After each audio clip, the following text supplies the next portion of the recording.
اعوذ باللہ من الشیطان الرجیم بسم اللہ الرحمن الرحیم الحمد للہ الذی نور قلوب العارفین بنور معرفتہ واثبت فؤاد انبیائہ و اولیائہ بقصص الانبیاء والمرسلین وأكمل إيمان المسلمين والمؤمنين بولاية علي أمير المؤمنين عليه السلام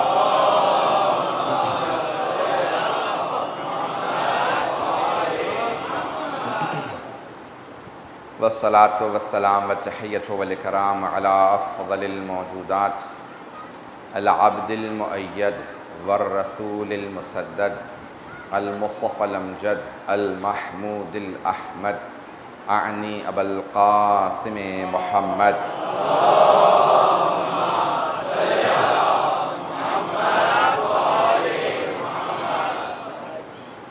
وعلى روحه ونفسه وسهره ووصيه سيد الأتقياء والأصفياء مولى الموالي إمام المتقين علي بن أبي طالب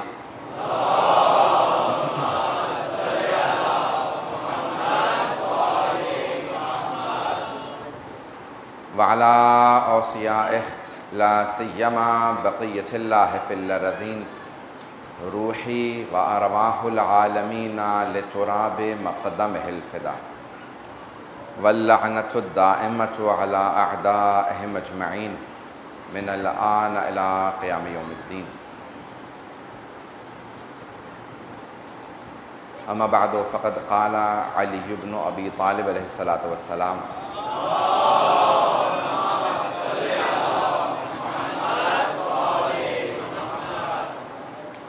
الحمد للہ الذی لا یبلغ مدحتہ القائلون ولا یحصی نعماءہ العادون ولا یؤدی حقہ المجتہدون. صدق مولانا علی بن ابی طالب. صلوات.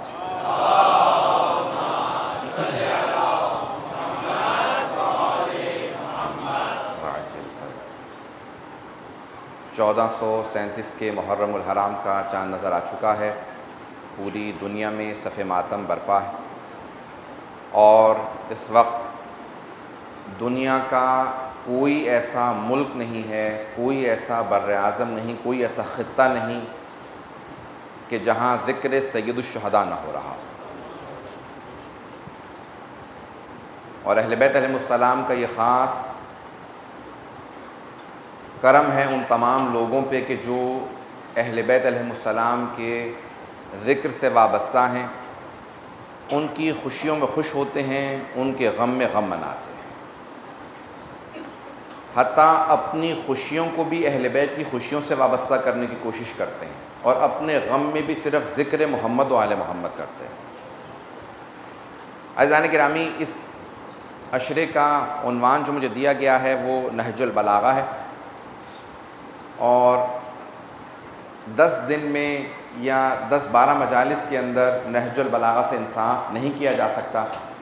تو میں یہ نہیں کہوں گا کہ میں پورے نہج البلاغہ کو آپ کے سامنے پیش کروں گا، بلکہ یوں عرض کروں گا کہ میں نہج البلاغہ سے کوشش یہ کروں گا کہ آپ سب کو آشنا کر دوں.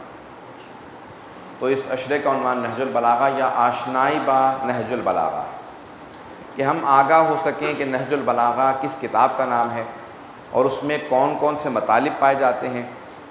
تو میں ایک اس میں سے انتخاب کردہ مطالب، مولا کے خطبات، مکتوبات اور بہت سے کلمات قصار کو آپ کے سامنے پیش کروں گا. بہت سے بزرگ علماء، فقہاء، مجتہدین کئی برسوں سے نہج البلاغہ پڑھا رہے ہیں اور ابھی تک نہج البلاغہ مکمل طور پہ نہیں پڑھا پائے. تو اس کے لیے بہت زیادہ وقت درکار ہے. عزیزان گرامی، نہج البلاغہ سید رضی نے، حضرت آیت اللہ العظمیٰ العلامہ المحقق سید رضی، جو امام موسیٰ کاظم علیہ السلام کی 5ویں پشت میں،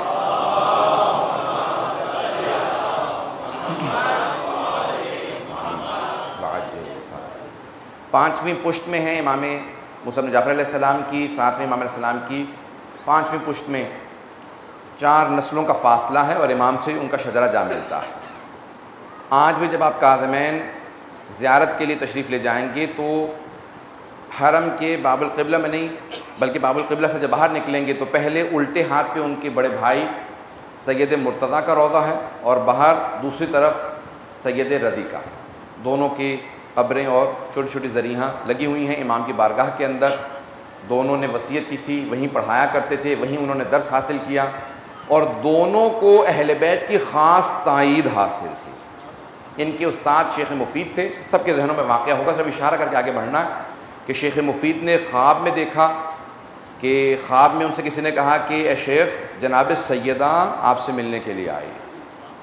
تو شیخ تڑپنے لگے کہ ایسا کیسے ہو سکتا ہے کہ جناب خاتون جنت زحمت کریں؟ تو خواب میں کہتے ہیں کہ میں کھڑا ہوا، دروازہ کھلا، ایک برقعے میں خاتون داخل ہوئیں، 2 بچوں کے ہاتھ پکڑ رکھے تھے، اور آنے کے بعد کہا اے شیخ میرے ان دونوں بیٹوں کو پڑھاؤ۔ یہ جملہ سنا شیخ مفید جب اٹھے تو بے انتہا رونے لگے، زار و قطار گریہ کرنے لگے۔ کہا بی بی کے بیٹوں کے نام حسن و حسین ہیں، مجھ سے ایسی کون سی گستاخی ہوئی ہے شاید کہ جس کی وجہ سے بی بی نے مجھے خواب میں آ کے تنبیہ کی ہے، مجھے ڈانٹا ہے کہ تم نے اتنی جرأت کی کہ میرے بیٹوں کو پڑھانے کی کوشش کرو۔ اس دن شیخ نے درس بند کر دیا، کہا آج سے درس نہیں پڑھاؤں گا، آج میری طبیعت ٹھیک نہیں ہے، پورا دن نہ کچھ کھایا، روتے رہے۔ کہا پروردگارہ کون سی ایسی گستاخی ہوئی کہ بی بی نے مجھ سے کہا میرے بیٹوں کو پڑھاؤ؟ بھلا جوانان جنت کے سردار کہاں اور مجھ جیسا حقیر ہے خادم اہل بیت کہاں؟ سوچ رہے تھے کہ اتنے میں خادم آیا، کہا اے شیخ ایک سید زادی ہیں، وہ کہتی ہیں کہ مجھے شیخ سے ملنا۔ اب اچانک ایک مرتبہ پریشان ہونے لگے، خواب میں اسی رات جناب سیدہ کو دیکھا تھا تو فوراً دروازہ کھولا، کہا جس طرح سے خاتون جنت برقعے میں آئی تھی وہ سید زادی 2 بچوں کی انگلیاں پکڑے ہوئے، ایک 7 برس کا بچہ ایک 6 برس کا بچہ، حجرے میں داخل ہوئی۔ کہا اے شیخ یہ میرے 2 بیٹے ہیں، میں امیر المومنین کی نسل سے ہوں، میرے ان دونوں بیٹوں کو 10 پڑھاؤ۔ جیسے یہ جملہ سنا خواب میں جو 2 بچے دیکھے تھے وہ وہی 2 بچے تھے جو شیخ نے دیکھے تھے۔ فوراً اٹھے، کہا میں جتنی میری استطاعت ہے میں پورا دل لگا کر ان دونوں بچوں کو پڑھاؤں گا، کیونکہ خاتون جنت نے خواب میں مجھے حکم دیا انہیں پڑھانے کا۔ وہ دونوں بچے سید مرتضیٰ اور سید رضی تھے جن کو شیخ نے بہت ہی محنت کے ساتھ، کیونکہ بی بی کا حکم آ چکا تھا، شیخ کو پڑھانا شروع کیا۔ نوجوانی میں سید مرتضیٰ بہت بڑے ادیب بن گئے، بہت بڑے شاعر بنے، تمام علوم پہ دسترس حاصل کی، اور نوجوانی میں نہج البلاغہ جمع کرنا شروع کی۔ کہا کہ میں اپنے پہلے مولا اور آقا کے تمام کلام کو جمع کروں گا، اور اس کا نام رکھا نہج البلاغہ۔ اور اس میں 3 حصے ہیں نہج البلاغہ میں۔ پہلا حصہ مولا کے خطبات ہیں جو مولا نے خطبے دیے، دوسرا حصہ مکتوبات کا ہے جو مولا نے خطوط لکھے ہیں مختلف لوگوں کو، اور تیسرا حصہ مولا کے کلمات قصار ہیں، مختصر احادیث ہیں۔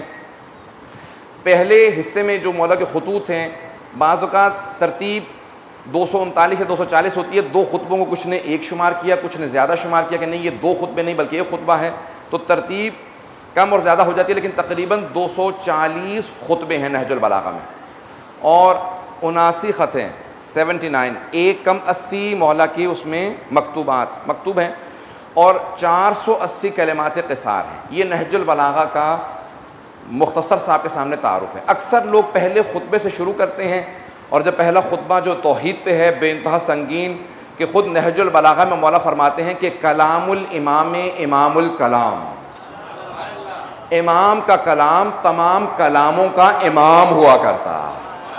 جیسے تمام مخلوقات میں امام کا مقام ہوتا ہے، اسی طرح سے تمام مخلوقات کے کلام میں امام کے کلام کا مقام ہوا کرتا ہے۔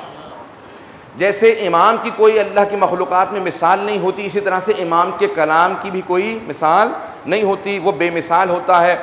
اب امام علیہ السلام نے خود سے، اب اکثر لوگ جب شروع کرتے ہیں نہج البلاغہ کو تو پہلے خطبے سے شروع کرتے ہیں، اس کے بعد پھر ہمت ہار کے نہج البلاغہ رکھ دیتے ہیں۔ وہ کہتے ہیں کہ ہمارے بس کی بات نہیں کہ نہج البلاغہ سمجھ سکیں۔ کوشش یہ کرنی چاہیے کہ جب بھی آپ نہج البلاغہ شروع کریں تو تیسرے حصے سے شروع کریں، اس میں مختصر سے اقوال ہیں، بے انتہا گہرے ہیں، مولا کے ہر جملے کو سونے کے پانی سے لکھنے کی ضرورت ہے، تب لوگوں کو مولا کے کلام کی ارزش معلوم ہوگی۔ اب تک توجہ ہے مجمع کی میرے ساتھ؟ تو عزیزان گرامی، مولا کا کلام بے انتہا نایاب ہے۔ اب میں یہاں پہ ایک عیسائی بہت بڑا رائٹر جس کا 2 برس پہلے انتقال ہوا ہے، لبنان کے بہت بڑے رائٹر تھے، نام جارج جورڈیک، یا عربی میں جارج جرداق کہا جاتا ہے، جرداق۔ یہ بہت بڑے ایک رائٹر تھے، مصنف تھے اور بہت بڑے ادیب تھے، عربی کے، عرب تھے لیکن عیسائی، پیدائشی عیسائی تھے. خود ہی اپنی کتاب میں لکھتے ہیں کہ میں نے کیسے امیر المؤمنین پہ لکھنا شروع کیا. کہا کہ میرا ایک دوست تھا، بہت گہری دوستی تھی، وہ شیعہ تھا. ایک دن آیا اور مجھ سے کہنے لگا، ایک بہت بڑی کانفرنس تھی، وہاں پہ میرا خطاب تھا. کہا کہ یہ نہج البلاغہ ہے، اس کو ضرور پڑھیے گا. تو کہا کہ میں عیسائی تھا، میں مسلمانوں کی کتابیں نہیں پڑھا کرتا تھا. میں نے فوراً سوال کیا، نہج البلاغہ کس کی کتاب ہے؟ کہا کہ یہ امیر المؤمنین علی بن ابی طالب علیہ السلام کا کلام ہے.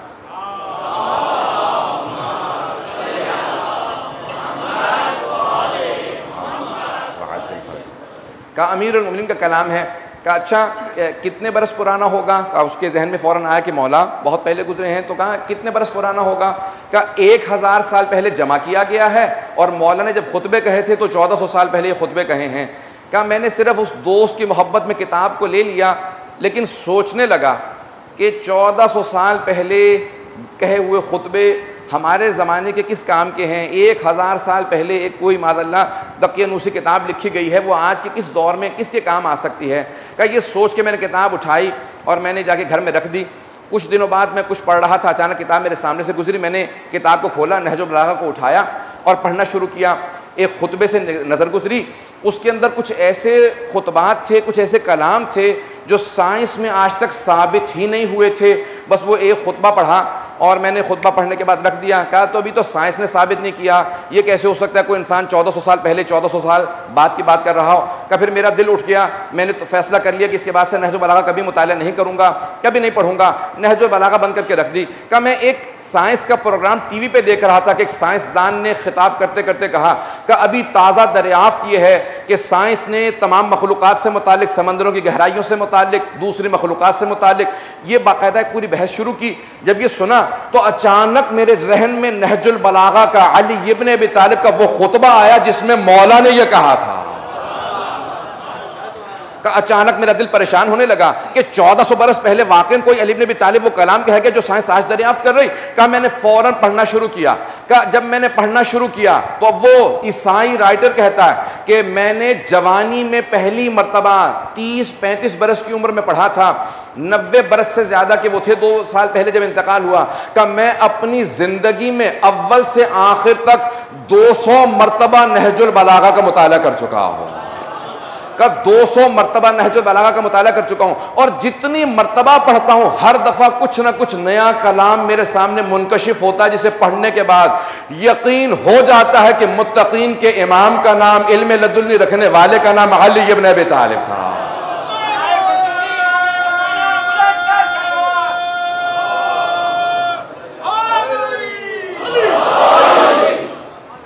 1400 برس پہلے کوئی اس طرح کا کلام کہے عزیزان گرامی کہ جس کے کلام کے اندر وہ گہرائی ہو، وہ متانت ہو، وہ لطف ہو اور وہ علم ہو کہ جو آج سائنس دریافت کر رہی ہے. عزیزان گرامی اب اس نے لکھنا شروع کیا اور اس نے مولا پہ بے انتہا کتابیں لکھی ہیں اور ایک کتاب کا نام ہے الصوت العدالۃ الانسانیہ.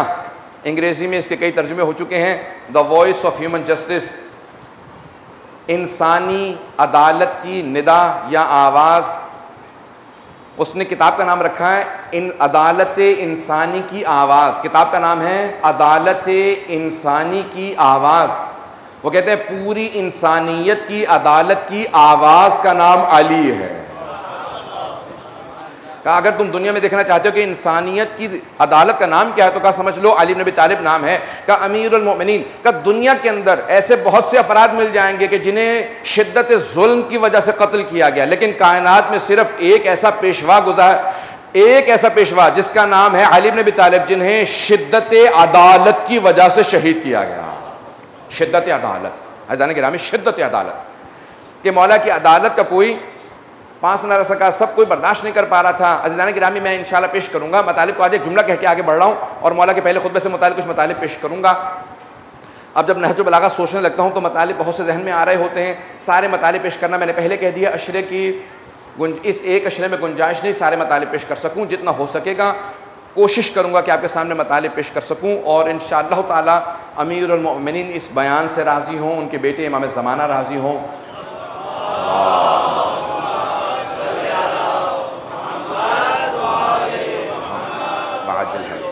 تو عزیزان گرامی نہج البلاغہ مولا کیا فرماتے ہیں کہ اگر اسی نہج البلاغہ میں فرماتے ہیں، اگر آپ پہلا جو مولا کا اپنے ظاہری حکومت کے بعد خلافت کے بعد خطبہ ہے، جسے آج آپ لوگ اپنی سادہ زبان میں مینیفیسٹو کہتے ہیں، جسے منشور کہا جاتا ہے کہ انسان بتاتا ہے میں حکومت جب چلاؤں گا تو کیسے حکومت چلاؤں گا، تو امیر المؤمنین نے جو نظام دیا کہ کسی کو کوئی بھی عہدہ نہیں ملے گا جب تک کہ اس میں صلاحیت نہ پائی جاتی ہو۔ میری حکومت میں کوئی بھی جو عہدے کا امیدوار ہوگا اسے صلاحیت کی بنیاد پہ، جسے آپ لوگ میرٹ کہتے ہیں، کہ میرٹ بیسس پہ میں عہدہ دوں گا۔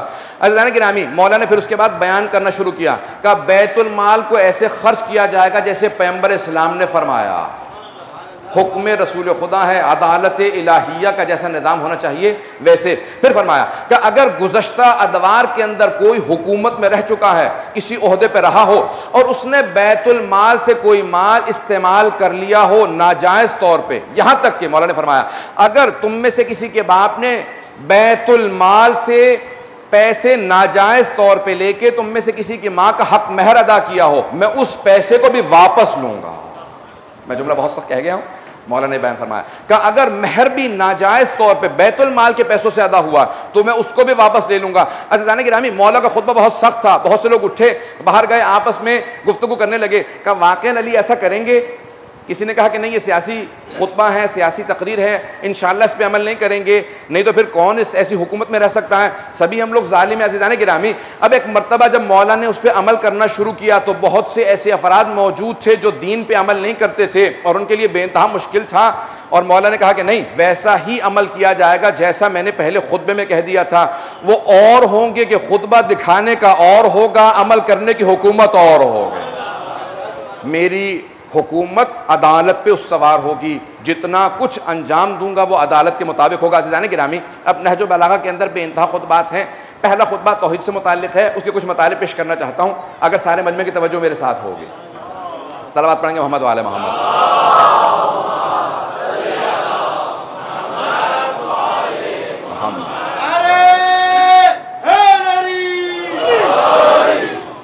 تو عزیزان گرامی میں جانتا ہوں کہ مستورات کو وہاں سے اٹھایا گیا کیونکہ رش بہت زیادہ، بہت سے لوگ کھڑے ہوئے ہیں۔ انشاءاللہ تعالیٰ پہلی شب کی مجلس ہے، آہستہ آہستہ سب لوگ سیٹل ہو جائیں گے۔ کوئی بھی دل میں بات نہ آنے دے کہ بعض اوقات انتظامیہ کے ساتھ کوآپریٹ کریں، اور حالات جیسے ہیں ساری انتظامیہ کے ساتھ کوآپریٹ کرنا بہت ضروری ہے۔ انشاءاللہ تعالیٰ معاونت رکھیں گے، اور جیسا جیسا انتظامیہ کہے گی، کیونکہ وہ لوگ سیکیورٹی کے ذمہ دار ہیں، ان کے ساتھ سب لوگ ضرور کوآپریٹ کریں، کیونکہ میں دیکھ رہا ہوں مستورات کو ہٹا گیا۔ عزیزان گرامی توجہ رکھیے گا، عزیزان گرامی نہج البلاغہ مولا کے سارے کلام کا نام نہیں ہے۔ اب یہ علمی موضوع ہے، بہت سے بچوں کے لیے تھوڑا سا مشکل ہوگا، لیکن میں سب سے کہوں گا اگر سنیں گے جتنا سادہ اور آسان کر کے پیش کر سکوں گا، وعدہ کرتا ہوں اتنا سادہ اور آسان کر کے پیش کروں گا، لیکن یہ نہج البلاغہ، نہج البلاغہ کو آسان بھی جتنا کروں گا پھر بھی تھوڑی بہت اس میں دشواریاں رہیں گی، علمی مطالب رہیں گے۔ عزیزان گرامی یہ سارا کلام نہیں ہے مولا کا جتنا سید رضی کو ملا۔ بہت سے مسلمان اعتراض کرتے ہیں کہ سید رضی نے سند نہیں لکھی، اسانید نہیں لکھی نہج البلاغہ کی، اس لیے معاذ اللہ یہ ضعیف کلام ہے۔ عزیزان گرامی ہمارے بہت سے علماء نے محنتیں کرنے کے بعد اسانید نہج البلاغہ کے نام سے کتابیں لکھ کے بہت سے مختلف علماء اسلام کی کتابوں سے وہی خطبے دکھا کے ثابت کیا ہے کہ یہ سارا کلام امیر المؤمنین کا کلام ہے، یہ سارا کلام۔ اور سید رضی کو جتنا کلام جہاں سے ملا انہوں نے جمع کر کے لکھ دیا، اور کئی مرتبہ ایسا لکھا کہ مولا کا یہ خطبہ ہے اس مقام پہ، اور اس کے بعد لکھا وَمِنْهَا، اس خطبے کا یہ جز ہے، بیچ کا حصہ نہیں ملا، لیکن انہوں نے خیانت نہیں کی، انہوں نے فوراً لکھا کہ میرے پاس خطبے کا پہلا حصہ تھا اور آخری حصہ ہے، درمیانی حصہ اس کتاب کے اندر نہیں موجود تھا، یہ کوئی کتاب کا صفحہ لے گیا تھا، انہوں نے لکھ دیا وَمِنْهَا، اس خطبے کا یہ جز ہے۔ عزیزان گرامی اس وقت ایک بہت بڑے عالم دین ہیں، ان کے اجداد بڑے بڑے مراجع تقلید گزرے ہیں، جناب حجت الاسلام والمسلمین سید صادق موسوی، ایران کے ہیں، مشہد کے ہیں، لیکن رہتے لبنان میں بیروت میں ہیں، تقریباً 60 برس کے ہوں گے، میری ان سے بہت ملاقاتیں ہوئی ہیں۔ 5 جلدوں میں انہوں نے کتاب لکھی ہے جس کا نام ہے تکمیل نہج البلاغہ، تکمیل نہج البلاغہ، یعنی سید رضی کو جو خطبوں کے جز نہیں ملے انہوں نے دوبارہ وہ تمام کتاب خانے، وہ تمام لائبریریاں چھان ماری جہاں پہ پرانی قدیمی کتابیں رکھی تھی، وہاں سے وہ تمام خطبے دوبارہ تلاش کر کے نکالے، اور وہ جز جو نہج البلاغہ کے اندر نہیں تھے ان کو دوبارہ وہاں پہ درج کیا۔ آپ سوچ سکتے ہیں کتنی لوگ اپنی زندگیاں وقف کر دیتے ہیں اہل بیت کے کلام کو سمجھنے کے لیے، اس کو جمع کرنے میں۔ اہل بیت کے کلام کو صرف جمع کرنا، پڑھنا، سمجھنا، سیکھنا انسان کی زندگی میں وہ برکتیں عطا کرتا ہے جو آپ کو پوری زندگی کی محنتوں سے کبھی حاصل نہیں ہو سکتا۔ صرف اور صرف بعض اوقات انسان ایک خطبے کو جب حفظ کرتا ہے، یاد کرتا ہے، تو انسان کو سمجھ میں نہیں آ رہا ہوتا کہ یہ میری زندگی میں تبدیلیاں آ رہی ہیں، یہ برکتیں نازل ہو رہی ہیں، یہ کہاں سے آ رہی ہیں؟ وہ اس ایک خطبے کی برکت ہے جو انسان نے حفظ کیا۔ جب ایک بہت بڑے محدث شیخ عباس قمی سے کسی نے کہا، ایک خاتون نے کہا، توجہ احمد میں کہ میرے ساتھ، شیخ عباس قمی جنہوں نے مفاتیح الجنان جمع کی ہے، یہ دعائیں ائمہ کی زیارات سب جمع کی، ان سے ایک خاتون نے کہا میرا بچہ بہت بیمار ہے، ذرا دعا کر دیجئے۔ انہوں نے کہا پانی لاؤ۔ پانی جب لائیں تو انہوں نے اپنی انگلیاں اس میں گھمائیں، کہا جا کے بچے کو پانی پلا دینا۔ کہا شیخ آپ نے نہ کوئی دعا پڑھی، نہ کوئی اس کے اندر خاک شفا ڈالی، نہ کوئی کلام ڈالا، اور صرف انگلیاں گھما کے آپ کہہ رہے ہیں کہ جاؤ جا کے بچے کو پانی پلا دو۔ کہ ان انگلیوں نے ہزاروں احادیث اہل بیت لکھی ہیں، کیا اہل بیت اتنی بھی میری ان انگلیوں کی آبرو نہیں رکھیں گے؟ کہ مجھے یقین ہے تمہارے بچے کو شفا مل جائے گی۔ وہ خاتون کہتی ہے کہ جیسے ہی میں نے بچے کو وہ پانی پلایا میرا بچہ اٹھ کے بیٹھ گیا۔ عزیزان گرامی، ہمارے ایمان میں، ہمارے یقین میں کمی ہے، اہل بیت میں کوئی کمی نہیں ہے۔ اہل بیت کے اندر وہ تمام کے تمام اعجاز پائے جاتے ہیں جو کہ اہل بیت میں ہونے چاہیے۔ عزیزان گرامی، آئیے ذرا نہج البلاغہ کے اس پہلے خطبے کے کچھ جملوں کو آج آپ کے سامنے پیش کرنا چاہتا ہوں۔ عزیزان گرامی، مولانا نے توحید سے متعلق بہت سے خطبے کہے ہیں۔ ایک کرس مورٹیمر کے نام سے ایک انگریز ہے جو چند برس پہلے، شاید 8-9 برس پہلے مسلمان ہوا اور اس کے بعد اہل بیت کا ماننے والا بنا، شیعہ ہوا۔ میری اس سے متعدد ملاقاتیں رہیں اور اس سے میں نے پوچھا کہ تم کس طرح سے شیعہ ہوئے، کیسے ماننے والے بنے اہل بیت کے؟ اس نے کہا میں نے صرف اور صرف چند خطبے پڑھے تھے امیر المؤمنین کے، ان خطبوں کو پڑھنے کے بعد مجھے یقین ہو گیا تھا کہ وہ اہل بیت جو 1400 سال پہلے توحید اس طرح سمجھا سکتے ہیں وہی حق کے راستے پہ ہے، جو 1400 سال پہلے ایسی توحید سمجھا کے جا رہے ہیں کہ اگر آج بڑے سے بڑے کسی سائنسدان کو کہو کہ تمہیں پی ایچ ڈی کی سند دی جائے گی 3 سال 4 سال 5 سال لگا کے صرف ایک ایسا خطبہ لکھ دو جیسا نہج البلاغہ نے علی ابن ابی طالب نے کہا ہے، کہ صرف ایسا خطبہ لکھ دو، سوچ کے لکھ دو، تو کہا کوئی نہیں لکھ سکتا جو علی ابن ابی طالب نے فی البدیہ کہا ہے۔ فی البدیہ سمجھتے ہیں؟ نوجوانوں کی خاطر عرض کر رہا ہوں۔ عزیزان گرامی، ایک آدمی نے سوال کیا مولا سے، نہج البلاغہ کیا؟ سوال کیا کہ یا علی، عربی زبان میں سب سے زیادہ استعمال ہونے والا حرف کون سا ہے؟ 27 حروف تہجی ہیں، جسے آپ الفابیٹیکل لیٹرز کہتے ہیں، الف سے لے کے یہ تک عربی میں 27 حروف تہجی ہیں، الف با تا ثا۔ کہ مولا سب سے زیادہ استعمال ہونے والا حرف کون سا ہے الف سے لے کے یہ تک؟ تو مولا نے مسکرا کے کہا کہ سب سے زیادہ استعمال ہونے والا حرف الف ہے۔ کہ یا علی، آیا ایسا ممکن ہے کہ آپ میرے لیے کوئی ایسا خطبہ لکھیں جس میں الف نہ آئے؟ مولا نے کہا لکھنے کو چھوڑ، سننا شروع کر، میں ابھی ایسا خطبہ دوں گا جس میں الف نہیں آئے گا۔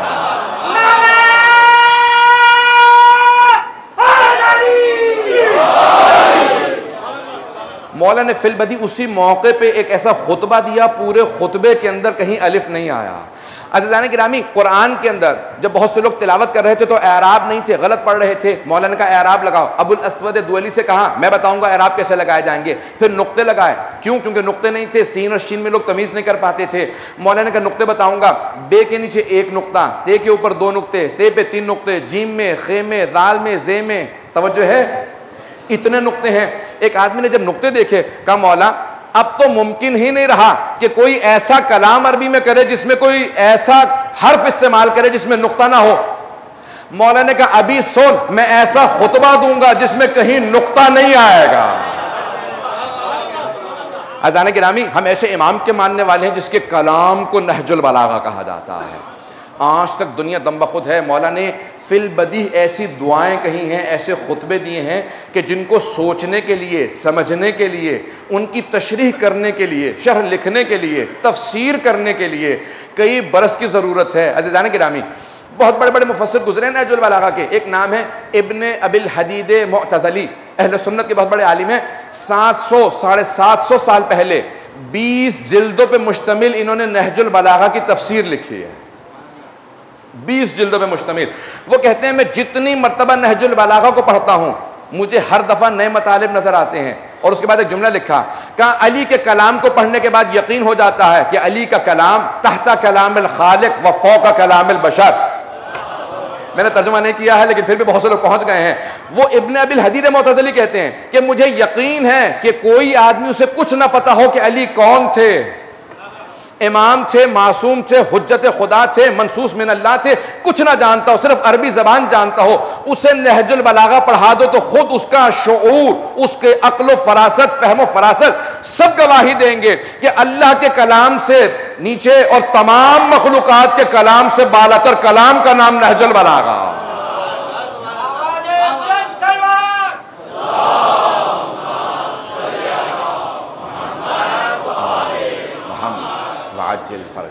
عزیزان گرامی, توحید پہ اتنی دلیلیں دی ہیں مولانا امیر المومنین نے نہج البلاغہ میں, اور سادہ اور آسان بھی اور بہت پیچیدہ اور گہری دلیلیں بھی دی ہیں. جس درجے کا آدمی ہوگا اس درجے کے حساب سے مولانا نے دلیل دے رکھی ہے. اگر سائنسدان پڑھے گا تو اسے یقین ہو جائے گا کہ نہج البلاغہ میں دلیل میرے لیے توحید کے اوپر موجود ہے. کوئی سادہ آدمی پڑھے گا, ایک سادہ سی دلیل پیش کرتا ہوں اور پھر پہلے خطبے سے متعلق چند مطالب پیش کروں گا.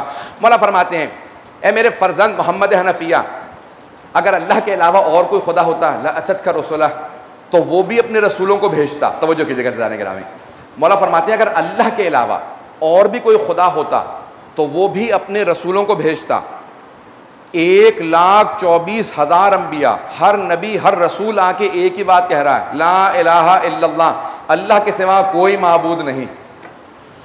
ہر نبی کا ایک ہی بات کو دہرانا اور لوگوں کا ان کو مختلف توبیخیں کرنا, سزائیں دینا, سنسار کرنا, آگ لگا دینا, لیکن پھر بھی سب کا ایک ہی جملہ دہراتے رہنا, لا الہ الا اللہ. اس بات کی دلیل ہے کہ اللہ کے علاوہ کوئی معبود نہیں, کیونکہ اگر ہوتا تو وہ کہتا کہ میں بھی اپنے رسولوں کو بھیجتا ہوں, اللہ اپنے سارے کے سارے رسولوں کو بھیج کے اپنے آپ کو منوا رہا ہے, میں بھی اپنے رسول بھیجتا ہوں, اپنے نبی بھیجتا ہوں. کہ سارے انبیاء کا صرف ایک اللہ کے لیے دعوت دینا اس بات کی دلیل ہے کہ ایک معبود ہے. نہیں سمجھا پایا کہ میں سادہ کر کے پیش کروں. اگر کوئی بچہ دوڑتا ہوا آئے, مولا فرما رہے ہیں, میں اس کو سادہ مثال دے کے پیش کر رہا ہوں. اگر بچہ دوڑتا ہوا آئے اور آپ سے کہے کہ فلاں مقام پہ آگ لگ گئی ہے, تو آپ شاید توجہ نہ دیں.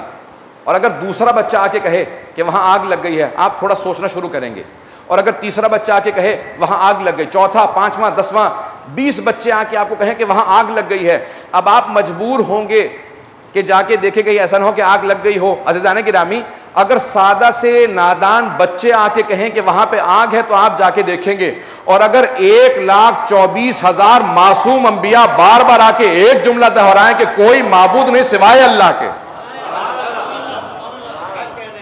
مولا فرماتے ہیں کہ اگر ایک ہی بات کو 1,24,000 معصوم نبی دہرا رہے ہیں, بیٹا دنیا کو بتا دو اس اللہ کے علاوہ کوئی معبود نہیں جس کے اتنے مرسلین آ کے بتا رہا ہے. کتنی سادہ لیکن کتنی گہری گفتگو ہے.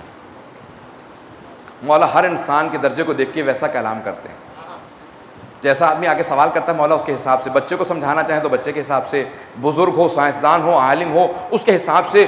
اور پھر مولا فرماتے ہیں, آئیے ذرا پہلے خطبے کے چند جملے پیش کرنا چاہتا ہوں. الحمدللہ الذی لا یبلغ مدحتہ القائلون.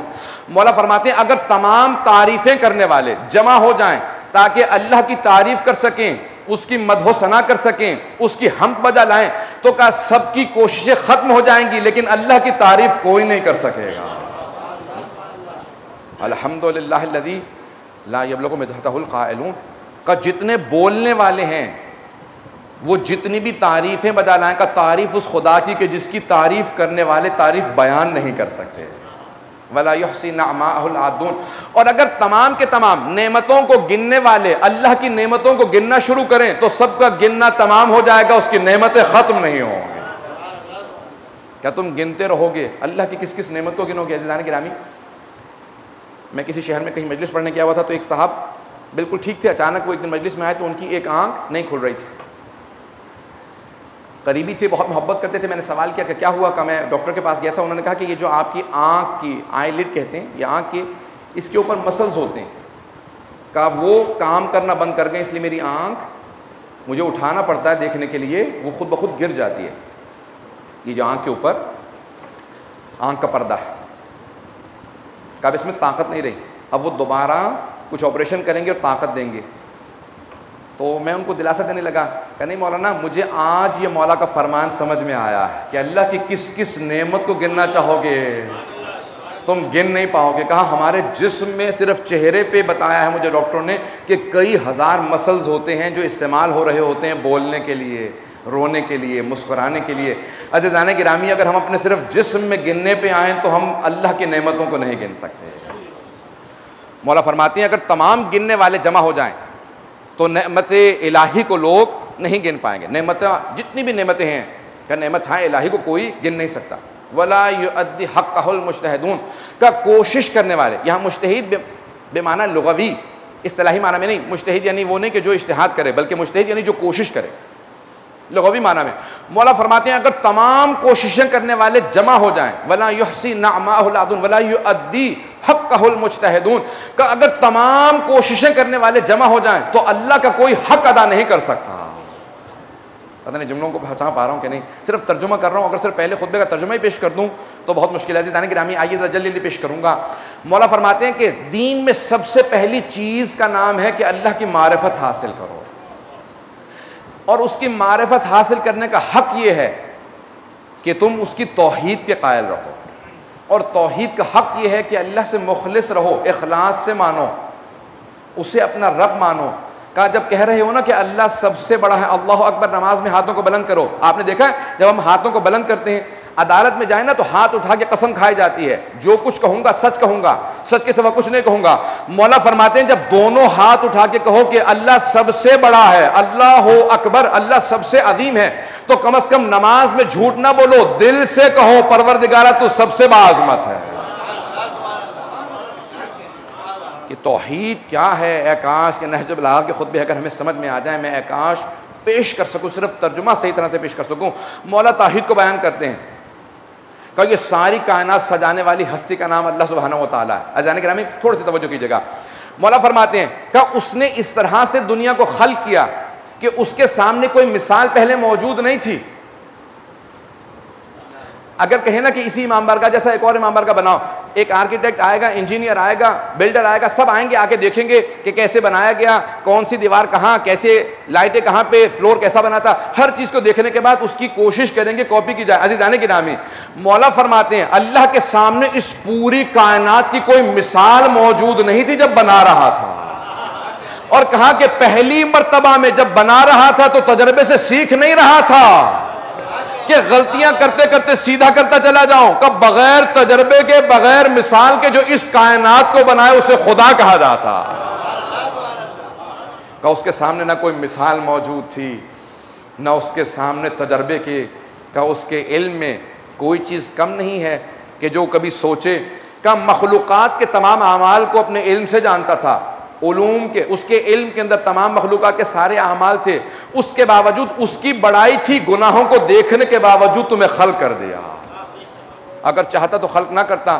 کہ اگر خلق نہ کرتا کسی میں جرت نہیں تھی کہہ دیتا کہ مجھے خلق کیوں نہیں کیا. اور اگر کسی کو پتھر بنا دیتا اس میں جرت نہیں تھی یہ کہتا مجھے انسان کیوں نہیں بنایا. جانور بناتا تو یہ جرت نہیں تھی کہتا مجھے تو نے پودا کیوں نہیں بنایا. کہ اللہ نے تمہیں سب سے پہلے شکر ادا کرو کہ پروردگارہ تیرا شکر کہ تو نے خلق کیا، اگر نہ بناتا تو میں نہ ہوتا. خلق کرنے کے بعد کہو پروردگارہ تیرا شکر تو نے انسان بنایا، حیوان بنا دیتا تو میں کیا کر لیتا. کہا بنا دیا انسان، اس کے بعد شکر ادا کرو پروردگارہ تو نے عقل و شعور عطا کیا. اس کے بعد کہو کہ پروردگارہ عقل و شعور دیا تھا، اگر ایمان نہ دیتا تو میں بھی مشرکین و کفار کی طرح ہوتا. پروردگارہ تیرا شکر تو نے ایمان عطا کیا، پروردگارہ تیرا شکر تو نے علی جیسا امام عطا کیا.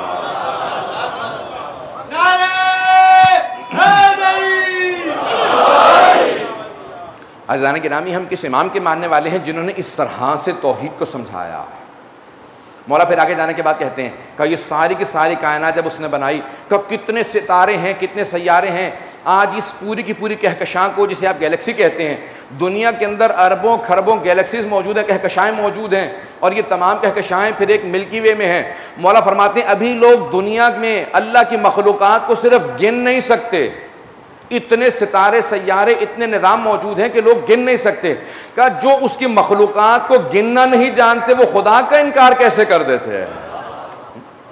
اللہ کا انکار کر دیتے ہیں کہ اس کی مخلوقات کو سمجھتے نہیں ہیں اور خالق کا انکار کر دیتے ہیں. پھر مولا کے فرماتے ہیں کہ اس نے اسی آسمان کے اوپر تمہیں سامنے ستارے سجائے، پھر ایک سورج کو تمہارے لیے تمازت کے لیے دیا، پھر ایک چاند کو گرمائش کے لیے دیا، کہ کس طرح سے چاند تمہیں ایک ایمان کی گرمائش عطا کرتا ہے، دن کے اندر سورج روشنی عطا کرتا ہے، دن میں اللہ نے جس طرح سے تم نے اپنے گھروں کے اندر رات کو تاریکی سونے کے لیے قمقمے لگا رکھے ہیں، اللہ نے رات کے اوپر سارے آسمان پہ ستارے سجا رکھے ہیں۔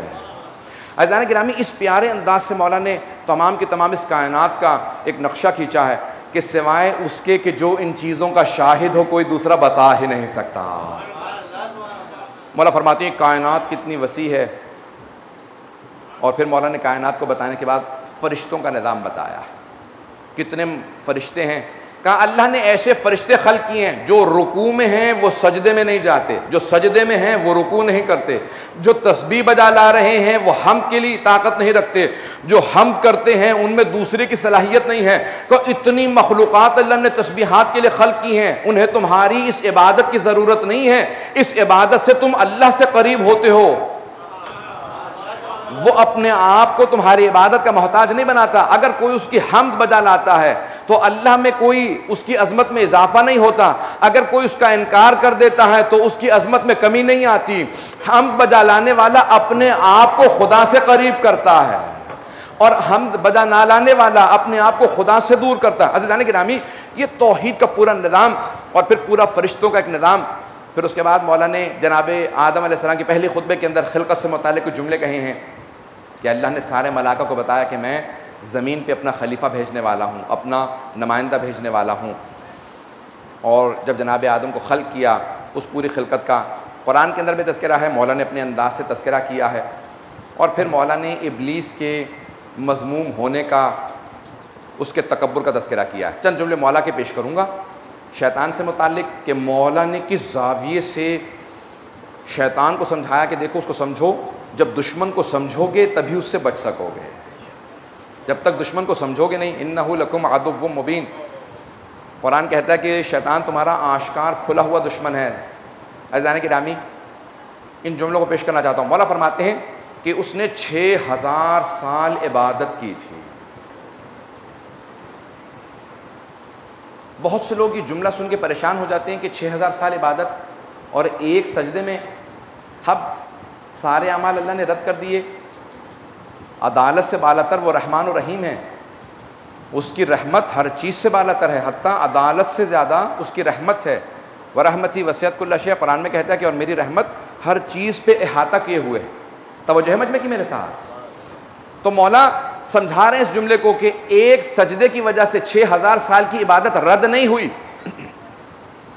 مولا فرماتے ہیں کہ آزمائش کے بعد وہ جو اندر کا شیطان کا تھا وہ کھل کے سامنے آیا، اس کے اعمال قبول نہیں ہو رہے تھے۔ اللہ متقین سے اعمال کو قبول کرتا ہے، شیطان کے تمام اعمال فرشتوں پہ آشکار نہیں تھے، وہ اس کی ظاہری عبادت کو دیکھ کے اسے بلا رہے تھے آسمان پہ، اور اللہ اس کے دل کا بھید جانتا تھا کہ یہ سب کچھ دکھاوے کے لیے کر رہا ہے۔ 6000 سال کی عبادت رد اس وقت ہوتی ہے جب قبول ہو رہی ہو۔ پتہ نہیں واضح ہے یا نہیں؟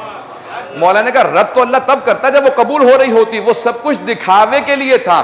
جس دن آزمائش ہوئی اس کے سارے اعمال کھل کے سامنے آ گئے، وہ جو اندر کا شیطان تھا وہ سب سارے فرشتوں پہ واضح ہو گیا کہ سارے فرشتے جا جا کے اسے کہتے تھے۔ معصوم کی روایت ہے، جب اللہ نے کہا نا کہ یہ آدم ہے، میں نے اسے خلق کیا، جب اس میں اپنی روح پھونک دوں گا تو اس دن تم سب سجدے میں گر جانا اس کے سامنے، لیکن تم میں سے ایک ایسا ہوگا جو اس کو سجدہ نہیں کرے گا، اور اسی پہ قیامت تک کے لیے میری لعنت ہوگی۔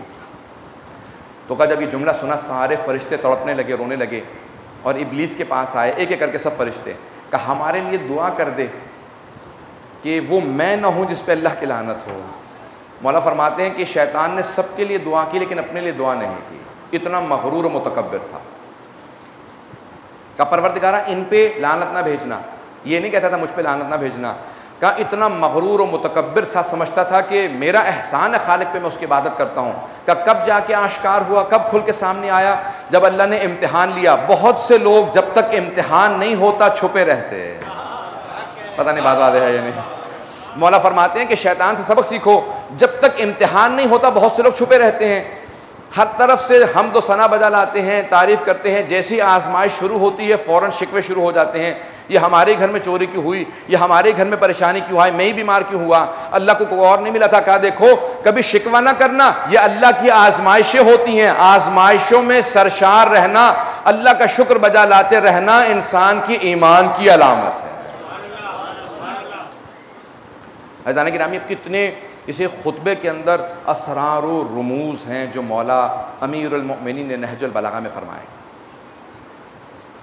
اور پھر مولا نے اسی خطبے کے اندر جناب سرور کائنات حبیب خدا رسول خدا محمد مصطفیٰ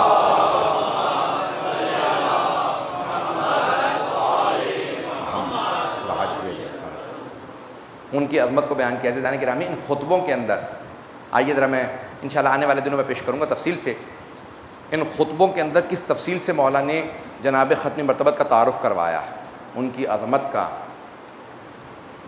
اور ان کے اس شجرے کا، اور جناب ختم مرتبت کی شجاعت کا، ان کے جود و سخاوت کا، جود و سخا یعنی سخاوت، جناب ختم مرتبت کتنے کریم تھے، کہا اپنے دشمن سے بھی جب پیش آتے تھے تو سخاوت کے ساتھ پیش آتے تھے، شہامت و شجاعت کے علاوہ کہا کریم تھے، دشمن پہ بھی کرم کرتے تھے،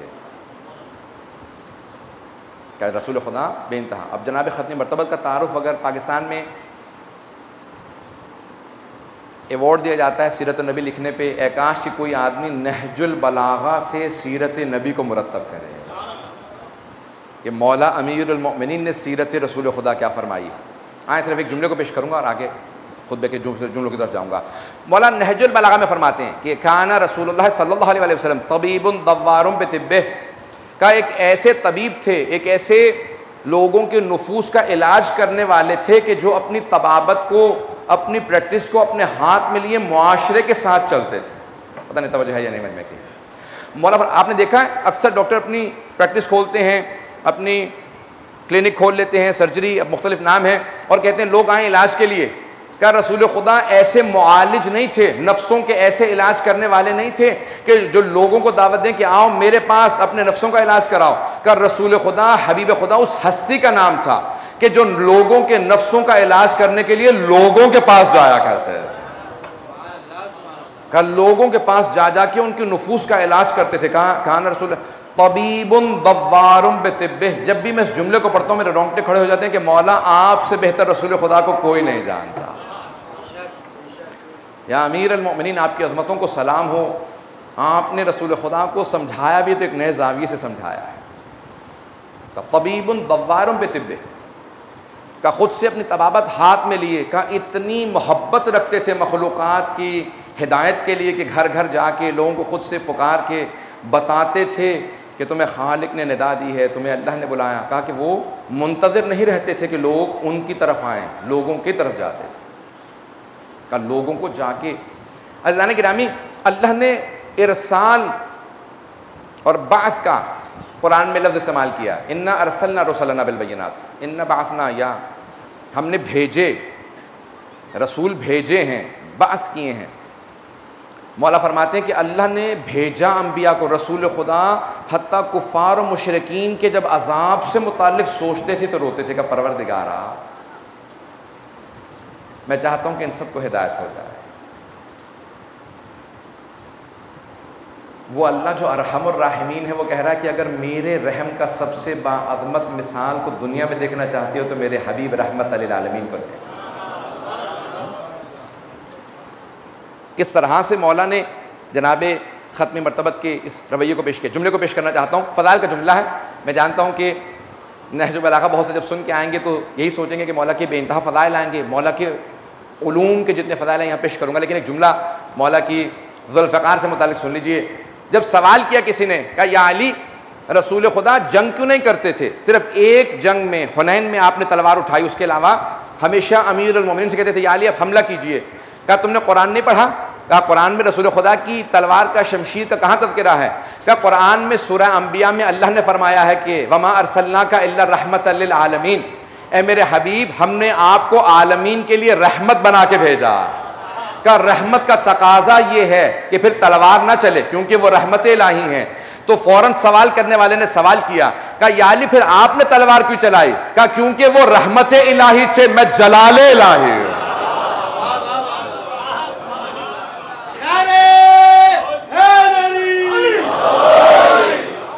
میں جلال الہی کا دنیا کے اندر اللہ کے دشمنوں کے اوپر اس کا جلال ہوں، اللہ کے منکروں پہ اس کا جلال ہوں، رسول خدا کے دشمنوں پہ جلال الہی ہوں۔ کہ جو رسول خدا کی طرف ہاتھ بڑھتا تھا اس ہاتھ کو میں روکتا تھا، کہ اگر کوئی پتھر آتا تھا تو اس کو سینے پہ لیا کرتا تھا۔ عزیزان گرامی، نہج البلاغہ میں مولا نے اپنی زحمتوں کو پیش کیا، میں ذرا سادہ سے الفاظ میں بہت تیزی سے پیش کروں گا، مجمع کی توجہ میرے ساتھ رہے۔ مولا فرماتے ہیں کہ میرے والد گرامی نے میرا ہاتھ پکڑ کے کہا تھا کہ یا علی میرے اس بھتیجے پہ کبھی کوئی آنچ نہ آئے۔ کہ جب میرے بابا نے مجھ سے کہا نا، ابو طالب نے مجھ سے کہا کہ یا علی میرے اس بھتیجے پہ، میرے اس مرحوم بھائی کے یتیم بیٹے پہ کوئی آنچ نہ آئے، تو میں نے اپنے بابا سے وعدہ کیا، کہا کہ بابا جان پتھر مجھے لگے گا لیکن رسول خدا تک نہیں پہنچے گا، جو ہاتھ بڑھے گا مجھ سے ہوتا ہوا رسول خدا پہ جائے گا، میں ان کے دشمنوں کی ہڈیاں توڑ دوں گا لیکن ان تک نہیں آنے دوں گا۔ اب وہ وعدہ تھا ایک وارث بیٹے کا اپنے وارث باپ سے، جو علوم انبیاء کا، عصمت انبیاء کا وارث باپ تھا، اس کا وہ وارث بیٹا جو سارے انبیاء کی عصمتوں کا وارث تھا، وعدہ کیا بابا جان میں وعدہ کرتا ہوں کہ کوئی پتھر کوئی آنچ رسول خدا تک نہیں پہنچ سکتی جب تک آپ کا بیٹا موجود ہے۔ امیر المومنین کہتے ہیں پھر میں نے ہر طرح کی قربانی پیش کی، میں سائے کی طرح ساتھ رہتا تھا، جب جنگ شروع ہوتی سامنے کھڑا ہو جاتا تھا، جب بچپنے میں میرے بچپنے میں لوگ رسول خدا کو پتھر مار رہے تھے تو میں پتھر سینے پہ لیا کرتا تھا، میں پیغمبر کو کوئی پتھر لگنے نہیں دیتا تھا۔ کہا رسول خدا نے بڑی زحمتیں کر کے دین پہنچایا، بعض اوقات فاقے کیے اور اپنے سینے پہ اپنے پیٹ پہ پتھر باندھ لیا کرتے تھے، اور جب شیب ابی طالب میں تھے تو کہا کہ خود جناب ابو طالب جناب خدیجہ جو دونوں رئیس تھے، کہا اس طرح کے عالم سے گزرے، نہج البلاغہ میں فرماتے ہیں اس طرح کے عالم سے گزرے کہ انہوں نے بعض اوقات کھجور کے درخت کے پتے کھا کے گزارا کیا۔ حبیب خدا رسول خدا کی محبت میں پتے کھا لیتے تھے، کہا کہ آج ایک پتا کھا لیتے ہیں اس پہ گزارا کریں گے۔ پھر مولا فرماتے ہیں، کہتے ہیں کہ جناب ابو طالب اور جناب خدیجہ کیونکہ دونوں سردار، جناب خدیجہ ملکۃ العرب تھیں، بہت دولت مند تھیں، جناب ابو طالب سردار تھے۔ ایک سردار کے لیے سختی دیکھنا بہت مشکل کام ہے، ایک ملکۃ العرب کے لیے فاقے کرنا مسلسل کئی روز بہت مشکل کام ہے۔ پیغمبر اسلام فرماتے ہیں کہ میں 3 طبقوں کو بہت احترام دیتا ہوں، وہ امیر جو بہت غریب ہو جائے، وہ ترس رہا ہوتا ہے محبت کے لیے، کہ وہ عزیز جو لوگوں کے اندر گم ہو جائے، کہ وہ ترس رہا ہوتا ہے عزت کے لیے۔ عزیزان گرامی اب سمجھ میں آتے ہیں مصائب کے جملے۔ مولا فرماتے ہیں کہ جب وہ پتے کھا لیتے تھے تو اتنی ان کی کھال باریک ہو گئی تھی کہ جناب ابو طالب اور جناب خدیجہ کے پیٹ پہ کھایا ہوا پتھر نظر آتا تھا، پتہ ان کی کھال اتنی باریک ہو گئی تھی، ان کی رگیں نظر آنے لگی تھی۔ کھال کیوں؟ کیونکہ کھانا نہیں کھا رہے تھے، جسم کا وزن گرتا چلا جا رہا تھا اور بہت کمزور ہو گئے تھے، کہا ان کی رگیں نظر آتی تھی اور پیٹ میں ان کی آنتیں نظر آتی تھی، کہا اتنے کمزور ہو گئے تھے، لیکن پھر بھی کہتے تھے کہ ہماری جان قربان محمد مصطفیٰ آپ پر، یا رسول اللہ آپ پر ہماری جان قربان جناب خدیجہ جناب ابو طالب۔ عزیزان گرامی اب سمجھ میں آتا کہ جناب ابو طالب کی پوری ذریت اسلام پہ اتنی بڑی قربانی پیش کرنے کے بعد پریشان نہیں ہوتی۔ میدان کربلا میں کبھی آپ نے کسی ضعیف سے ضعیف روایت کے اندر کسی منکر سے منکر عالم کے منہ سے یہ جملہ سنا جو اہل بیت کا منکر ہو، اس کے بھی کبھی منہ سے جملہ سنا کہ میدان کربلا سے کوئی بچہ بھاگ گیا تھا؟ عزیزان گرامی دشمنان اہل بیت بھی کہیں گے تو یہی کہیں گے کہ میدان کربلا میں کوئی بچہ بھی فرار کرنے کے لیے تیار نہیں تھا، بلکہ بار بار سوال کرتے تھے۔ جناب قاسم جیسا ایک نوجوان بچہ 13 برس کا، وہ کہہ رہا ہے چچا جان، جب فہرست پیش کر رہے تھے نا شہداء کربلا کی، کہا چچا جان کیا شہداء کی فہرست میں میرا نام نہیں ہے؟ سوال 2 طرح کے ہوتے ہیں نا، ایک ہوتا ہے چچا جان کیا میرا نام ہے شہداء کی فہرست میں؟ اگر یہ سوال کرتے نا کہ کیا میرا نام ہے تو اس سے یہ مفہوم نکل سکتا تھا کہ شاید پریشان ہوں، مضطرب ہوں، شاید ان کے دل کے اندر معاذ اللہ کوئی اضطراب موجود ہو، لیکن یہ سوال نہیں کیا کیا میرا نام ہے، بلکہ کہا چچا جان کیا شہداء کی فہرست میں میرا نام نہیں ہے؟ یعنی پریشانی اور اضطراب اس بات پہ ہے کیا کہیں خدا نخواستہ ایسا تو نہیں کہ میرا نام آپ نے نہ لکھا ہو؟ تو جناب سید الشہداء نے مسکرا کے ایک سوال کیا، کیف الموت عندک، اے میرے بھتیجے قاسم موت کو کیسا پاتے ہیں؟ اب سمجھ میں آیا جناب قاسم پوتے ہیں جناب امیر علیہ السلام کی، کہ احلی من العسل، کا شہد سے زیادہ میٹھی ہے۔ میں پیش کروں گا آگے۔ عزیزان گرامی، یہ کیوں اتنی قدرت و قوت پائی جاتی ہے ذریت جناب ابو طالب میں، ذریت امیر المومنین میں، کہ ہر طرح کی قربانی پیش کرنے کے باوجود ان میں کمزوری نہیں محسوس ہوتی، بلکہ بھوک و پیاس کے ساتھ زیادہ جلال نظر آتا ہے۔ جیسے جیسے دن گزرتا جا رہا تھا شہداء کے چہروں کا جلال بڑھتا چلا جا رہا تھا۔ دشمن کہتے ہیں، وہ جو میدان کربلا میں مارنے کے لیے آئے تھے نا، وہ کہتے ہیں کوفے میں واپس جانے کے بعد، وہ کہتے ہیں جیسے جیسے عاشور کا دن گزر رہا تھا حسین کے چہرے کا جلال بڑھتا چلا جا رہا تھا، کمزوری نہیں آ رہی تھی، جلال بڑھ رہا تھا، ہیبت حسین کی بڑھتی چلی جا رہی تھی۔ ہمیں گھبراہٹ ہو رہی تھی کہ حسین جب جنگ کریں گے تو کیسی جنگ ہوگی۔ عزیزان گرامی، میں ایک روایت کو پیش کرنا چاہتا ہوں کہ میدان کربلا کا اتنا عظیم معرکہ شروع ہو رہا ہے، آج چاند رات ہو گئی ہے۔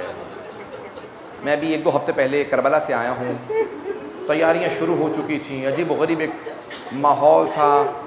جب کوئی کربلا جاتا ہے نا تو دل وہیں رہ جاتا ہے، پھر آنکھوں کے سامنے کربلا چلتی رہتی ہے۔ اب جملوں کو سنیں گے، آپ کے سامنے پیش کروں۔ ہر امام نے یاد کیا ہے میدان کربلا کو۔ امام رضا علیہ السلام ریان ابن شبیب کے ساتھ بیٹھے ہیں، امام کے بہت ہی قریبی، مستند ترین روایات میں سے روایت ہے ہمارے یہاں مصاحب کی، شاید میں نے گزشتہ برس پیش کی ہو۔ ریان ابن شبیب الوقائع والحوادث، مرحوم ملبوبی نے وہاں پہ لکھا ہے اس روایت کو کہ ایک مرتبہ ریان ابن شبیب کہتے ہیں میں امام کی بارگاہ میں پہنچا، دیکھا مولا زار و قطار گریا کر رہے ہیں، اس طرح سے رو رہے ہیں کہ مولا کی ریش مبارک تر ہو چکی ہے، داڑھی آنسوؤں سے بھر چکی ہے۔ میں نے کہا مولا کیا بات ہے، اس طرح سے کبھی آپ کو روتے نہیں دیکھا، اس طرح سے آپ رو رہے ہیں جیسے بچے روتے ہیں ماں کو یاد کر کے۔ تو مولا نے کہا یبن شبیب، اے شبیب کے بیٹے تمہیں نہیں معلوم محرم شروع ہو گیا، تمہیں نہیں معلوم ہمارے جد کی شہادت کے دن آ گئے ہیں۔ کہ میں فوراً تڑپنے لگا، کہ مولا میں نے بھی چاند نہیں دیکھا تھا۔ روایت تو لانی ہے، جملوں کو سنیں گے، کوشش کیجئے کہ ہر آنکھ میں آنسو ضرور آئے۔ معالم مجلس مصائب مجلس ہوتے ہیں۔ کہ مولا میرے ذہن میں نہیں تھا کہ محرم شروع ہو گیا، تو مولا نے روایت تو لانی ہے، مولا نے جملہ کہا یبن شبیب ان کنتا باکین علی شیئن فابکی للحسین، اے شبیب کے بیٹے اگر کبھی بھی رونا آئے کسی بھی بات پہ، اپنے ہی مصائب پہ رونا آ رہا ہو تو اپنے غم کو بھلا کے میرے جد حسین پہ رونا۔ کہا میرے جد حسین وہ مظلوم امام ہیں کہ جب بھی میری پھپھیاں ان پہ روتی تھی انہیں تازیانے مار کے چپ کرا دیا جاتا تھا۔ کہا یبن شبیب انہو قتل کالکبش، کہا میرے جد حسین کو ایسے ذبح کیا گیا جیسے ایک گوسفند کو ذبح کیا جاتا۔ اجرکم اللہ، مجھے معاف کیجئے کہ سخت جملے پیش کرنے والا ہوں۔ عزیزان گرامی، مولا فرماتے ہیں 8ویں امام، مستند ترین روایات میں، روایت پہ کوئی شک نہیں ہے، علماء نے بڑی بحثیں کی، مولا نے یہ الفاظ کی پیش کیے ہیں۔ مولا نے کہا میرے جد حسین کو ایسے ذبح کیا گیا جیسے ایک بھیڑ کو ذبح کیا جاتا۔ تو اب ریان ابن شبیب پوچھنے والے ہیں، وہ کہتے ہیں مولا کیا پانی پلا کے ذبح کیا گیا تھا، کیا خنجر کو تیز کر لیا گیا تھا ذبح کرنے سے پہلے؟ آپ نے دیکھا ابھی عید الاضحیٰ گزری ہے، جب بھیڑ یا بکرے کو ذبح کرنے لگتے ہیں نا تو دوسرے بھیڑ بکریوں سے چھپا لیتے ہیں، دوسرے جانور کے سامنے ذبح نہیں کرتے۔ کہا مولا کیا آپ کے اہل بیت سے چھپا کے ذبح کیا تھا؟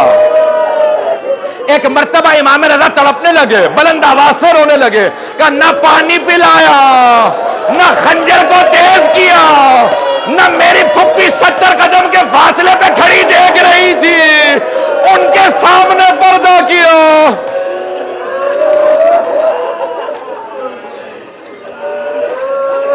کہا مولا جب یہ کوئی چیز نہیں تو پھر کیوں کہا آپ نے؟ علماء بڑی بحث کرتے ہیں، کیوں کہا کہ جیسے ایک گوسفند کو ذبح کرتے ہیں، جیسے ایک بھیڑ کو ذبح کرتے ہیں۔ آپ نے دیکھا جب کوئی آدمی بھیڑ کو ذبح کر رہا ہو تو کوئی روکنے والا نہیں ہوتا، کوئی نہیں کہتا مت ذبح کرو مت مارو، کوئی روکنے والا نہیں ہوتا۔ مولا امام رضا کہتے ہیں جب میرے جد حسین کو مارا جا رہا تھا کوئی روکنے والا نہیں تھا، سب کہتے تھے جلدی مار دو حسین کو۔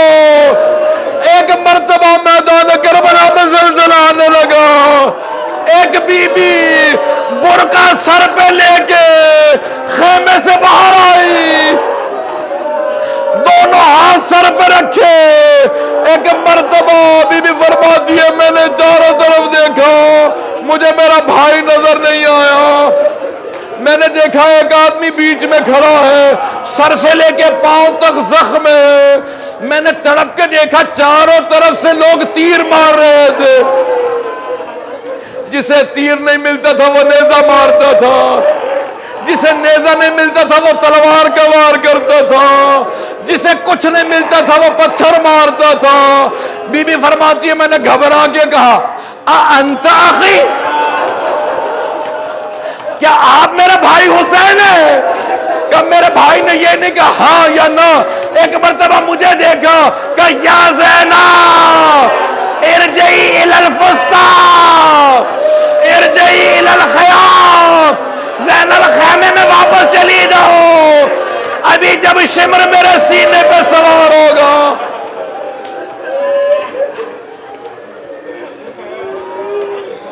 الا لعنت اللہ علی القوم الظالمین وَسَيَعْلَمُ الَّذِينَ ظَلَمُوا أَيَّ مُنقَلِبٍ يَنقَلِبُونَ۔ بس بھی چاند رات ہے، آپ تیار رہیے گا، یہ از ایام مصائب کے ایام۔ ہاتھوں کو بلند کیجئے، مختصر سی دعا کے لیے میں نے جلدی ختم کر دی ہے مصائب۔ ہاتھوں کو بلند کیجئے گا۔ پروردگارا، میں ہمیشہ یہ جملہ کہا کرتا ہوں، جب بڑے بڑے علماء نے پوچھا نا امام زمانہ سے مولا آپ کے شیعوں کے لیے کوئی پیغام ہے، تو امام زمانہ نے کہا میرے شیعوں سے کہنا جب بھی میرے ظہور کی دعا مانگیں میری پھپھی زینب کا واسطہ دیں، اللہ میری پھپھی کا واسطہ رد نہیں کرتا۔ آئیں بھئی سب ہاتھوں کو بلند کیجئے گا، ذرا ایک مرتبہ کہیں پروردگارا چادر جناب زینب کا واسطہ، ہماری گنہگار آنکھوں کو امام زمانہ کا ظہور دیکھنا نصیب فرما۔ پروردگارا آج شب سے کربلا میں امام زمانہ ڈیرے ڈالیں گے، سارے زائرین کا استقبال کریں گے۔ عزادار کے حقیقی وارث تو امام زمانہ ہے نا، پوری دنیا میں جو فرش عزا بچھاتا ہے نا وہ امام زمانہ کی نمائندگی کر رہا ہے، اس لیے نیتوں کو خالص رکھیں۔ جو عزاداری میں آتا ہے امام زمانہ کو پرسہ ضرور دے۔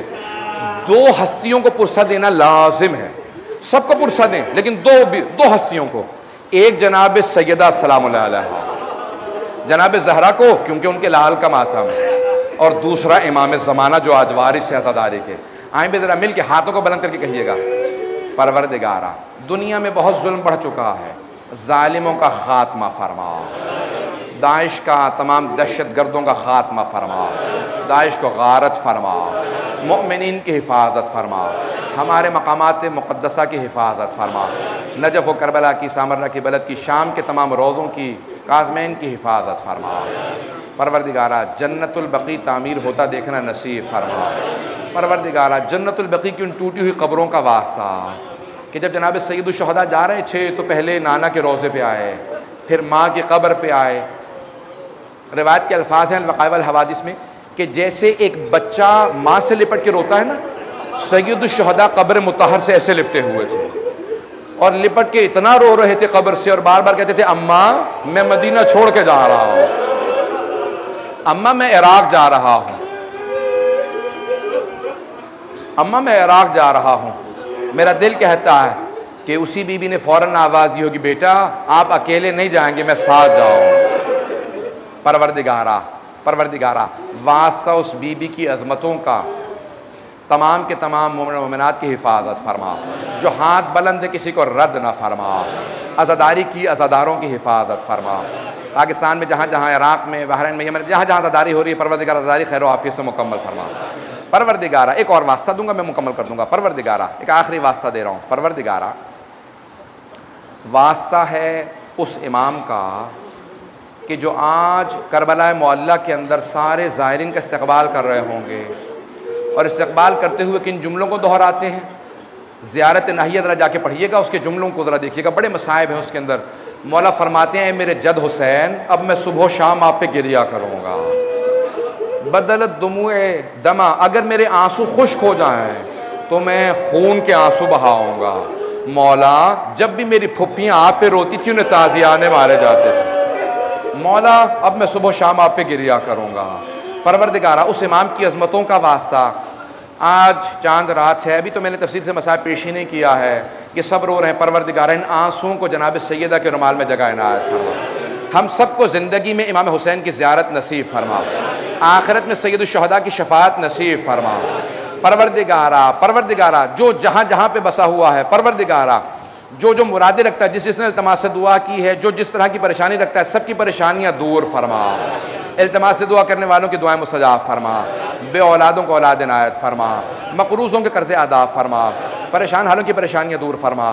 ربنا تقبل منا انك انت السميع العليم بحق محمد وآلہ الطیبین الطاہرین المعصومین، صلوات۔